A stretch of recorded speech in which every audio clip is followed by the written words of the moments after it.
చలికాలం పోయి ఎండాకాలం వచ్చిన తర్వాత మెల్లగా పిందెలు స్టార్ట్ అయినాయి. ఈ సీజన్ లో మేము చేసిన మొదటి ములక్కాయల హార్వెస్ట్ అన్నమాట. ముందు వీడియోస్ లో కూడా చాలా సార్లు చెప్పా కదా, మేముండే కోటర్ చుట్టూ మొత్తం ములక్కాయ చెట్లే. ఇంకా ఈ సీజన్ అంతా బయట కొనకుండా ఇంట్లోనే తింటాము. ఈ రోజు అయితే నేను కర్రీ కూడా ఇదే చేస్తున్నాను అనమాట. ఈ ములక్కాయలతో పాటు ఆ రోజు మనకి పక్కింటి అక్కిచ్చింది కదా ఈ టమాటోస్, సో వాళ్ళ గార్డెన్ లో పండినవి. నేను గార్డెన్ టూర్ కూడా చేశాను, చాలా రకాల ముక్కలు పెట్టారు.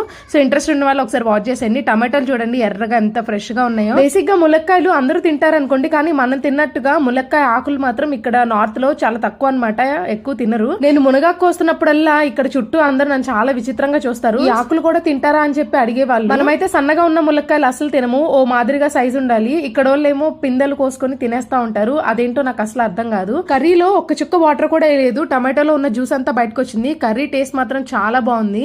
ఎంతైనా మన చేతులతో పండించుకుంటే నిజంగా అమృతంలాగే ఉంటుంది. అంటే నేను పండించలేదు అనుకోండి. ఎండావానకి పెరిగిన మునక్కాయ చెట్లు, పక్కింటి వాళ్ళు ఇచ్చిన టమాటాలు, కూరగాయల దాత సుఖీభవ.